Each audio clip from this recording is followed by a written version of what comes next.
سڵاو بینەرانی خۆشەویستی تەلەڤیزیۆنی کۆمەڵە، هاتوومەتە وڵاتان بۆ پێشکەشکردنی گەشتی هەواڵەکانی ئەمڕۆ. سەرەتاش سەردێڕی چەند هەواڵ. مانگرتن لە خواردنی ئیبراهیم محەممەدی لە زیندانی سنە. ناڕوونی چارەنووسی سێ هاوڵاتی دەست بە سەرکراو لە شاری سنە.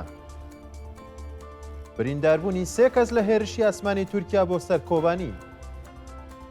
هۆشداری بێهداشت و دەرمانی سلێمانی سەبارەت بە دۆخی تەندروستی معەلیمانی مانگرتوو. بوونی 1600 کرێکاری بیانی ژن لە هەرێمی کوردستان. هۆشداری هەواڵدەری تایبەتی نەتەوە یەکگرتووەکان سەبارەت بە ئەعدامی پەخشان عەزیزی.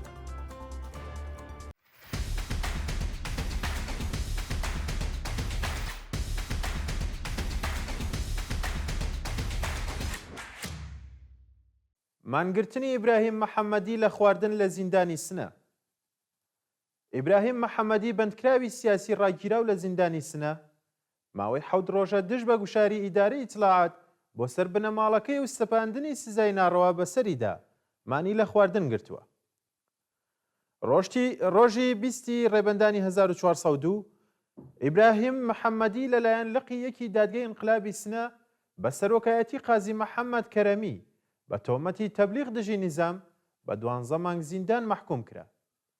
ڕۆژی 21 جۆزەردانی 1403 سزای زیندانی و بەندکراوە سیاسیە لەلایەن دادگای پێداچوونەوەی کوردستان پشتڕاست کرایەوە و ڕۆژی 28 سەرماوەزی هەمان ساڵ بۆ زیندانی سنە ڕاگوێزرا. گواستنەوەی یوسف کەرامەت بۆ زیندانی نەغەدە. ڕۆژی چوارشەممە حەڤەی ڕێبەندانی 1403 شارومەندێکی خەڵکی نەغەدە بە مەبەستی تێپەڕکردنی ماوەی بەندکرانی دەست بەسەر و ڕەوانەی زیندانی ئەو شارە کرا.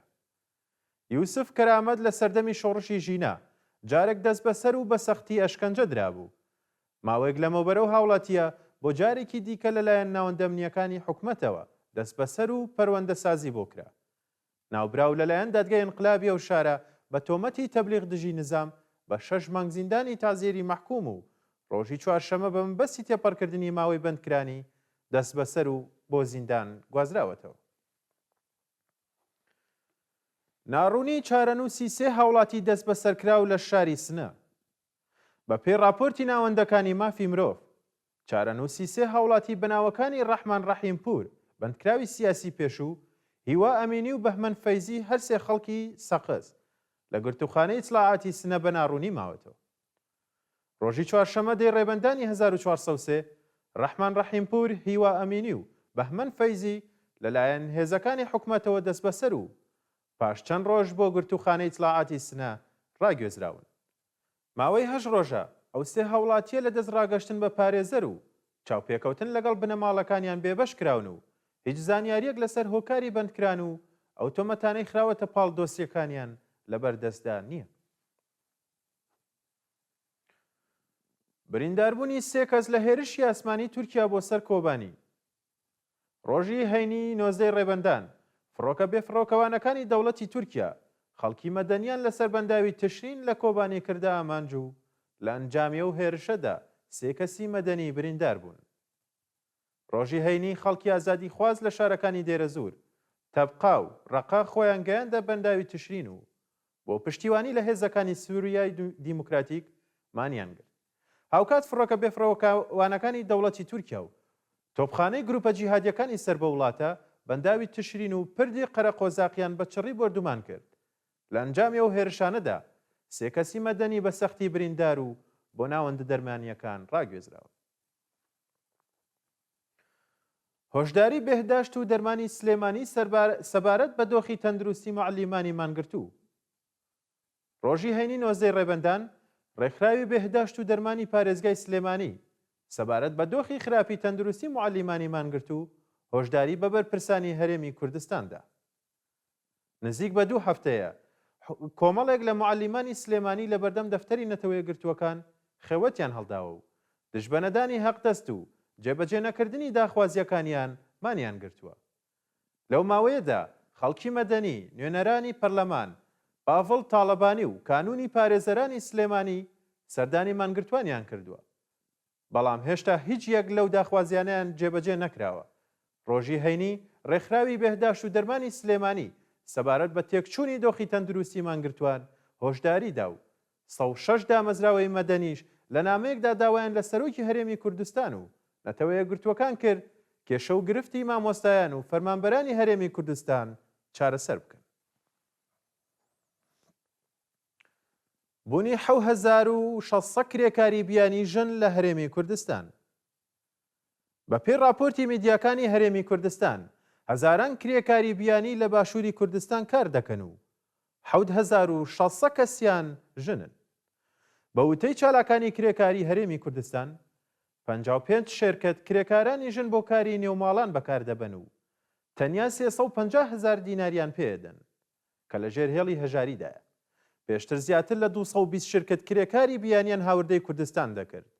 بەڵام بەهۆی قەیرانی ئابووری لە هەرێمی کوردستان ڕێژەکە بۆ 55 شەرکەت داوەزیوە. ناڕوونی دۆخی پیشەیی کرێکارانی ئێران خودرە و پاشڕادەستکردن بە کەرتی تایبەت. لە ڕۆژانی ڕابردوودا کۆبوونەوەی گشتی سەهەمدارانی شرکەتی ئێران خودرە و بەڕێوە چوو. لەو کۆبوونەوەدا بڕیاری ڕادەستکردنی ئەو کارخانە بە شرکەتی کروز دەرکرا.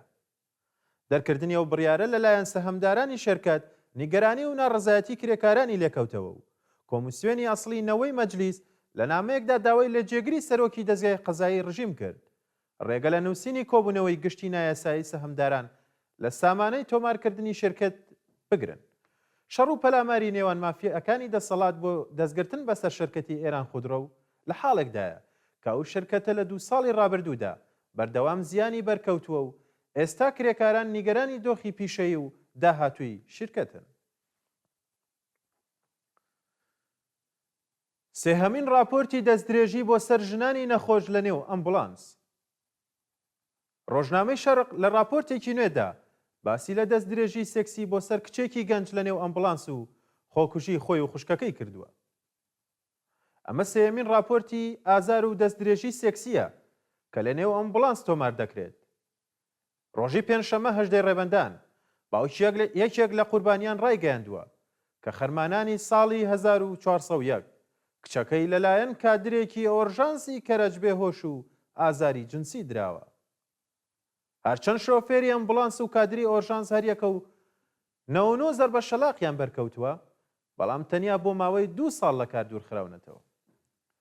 وتەکانی ئەو باوکە لە حاڵێکدایە کە کچەکەی لە ساڵ ڕۆژیە و ڕووداوەدا بەهۆی گوشاری دەرونی جەڵدە لەیداوە و گیانی بەخت کردووە. بە دوای گیان لە دەستدانی قوربانی خوشکە گەورەکەشی خۆکوژی کردووە و گیانی لە دەستداوە. خراپی دۆخی تەندروستی حامد قەرەوغڵانی بەهۆی مانگرتن لە زیندانی ورمێ. ڕۆژی هەینی 19 ڕێبەندان حامد قەرەوغڵانی بەندکراوی سیاسی ڕاگیراو لە زیندانی ورمێ بەهۆی مانگرتنی درێژخایەن دۆخی تەندروستی تێکچووە و ڕەوانەی نەخۆشخانە کراوە. حامد قەرەوغڵانی لە ڕێکەوتی حوتی پوشپەڕی 1399 هەتاوی لەلایەن هێزەکانی وەزارەتی ئیتلاعاتی ورمێ دەست بەسەر و ڕۆژی 26 پوشپەڕ بۆ زیندانی ورمێ ڕاگوێزرا. حامد لە ماوەی بەندکرانیدا لە دەستڕاکشت گەیشتن بە پارێزەر بێبەش و چارەنووسی بە ناڕوونی ماوەتەوە. ئەو بەندکراوە سیاسیە زیاتر لە 2 هەفتەیە دژ بە هەڵس و کەوتی وەحشیانەی هێزەکانی ڕژیم و ناڕوونی چارەنووسی مانی لە خواردن گرتووە. ڕۆژی هەینی بەهۆی دابەزینی قەندی خوێن بۆ دەرمانگای دەرەوەی زیندان گوازراوەتەوە و بەرپرسانی زیندان بە بنەماڵەکان ڕاگەیاندووە کە بەیانی شەممە سەردانی زیندانی ورمێ بکەن. هۆشداری هەواڵدەری تایبەتی نەتەوە یەکگرتووەکان سەبارەت بە ئەدامی پەخشان عەزیزی. مایساتۆ هەواڵدەری تایبەتی نەتەوە یەکگرتووەکان نیگەرانی خۆی سەبارەت بە ڕەتکردنەوەی پێداچوونەوە بە پەروەندەی پەخشان عەزیزی نیشاندا و خوازیاری هەڵوەشانەوەی سزای ئەدام بوو. مایساتۆ لە پەیامێکدا ڕوو لە بەرپرسانی کۆماری ئیسلامی ڕایگەیاندووە کە جێبەجێکردنی سزای سێدارەی پەخشان عەزیزی پێشێلکردنی ئاشکرای مافەکانی مرۆڤە و ئەبێ بە زووترین کات حکومەکەی هەڵبوەشێتەوە. ڕێکخراوی لێبوردنی نێودەوڵەتیش لە بەیاننامەیەکدا وێ ڕای شەرمەزارکردنی ڕەوەندی دادڕەسی پەروەندەی پەخشان عەزیزی خوازیاری ڕاگرتنی سزای سێدارەیە و بەندکراوە سیاسیە و کاردانەوەی توندی کۆمەڵگای جیهانی لە ئاست پێشێلکاریەکانی کۆماری ئیسلامی بوو. بینەرانی خۆشەویست هەواڵەکانتان پێشکەش کرا کاتوستاتێکی خۆش بۆ هەموو لای.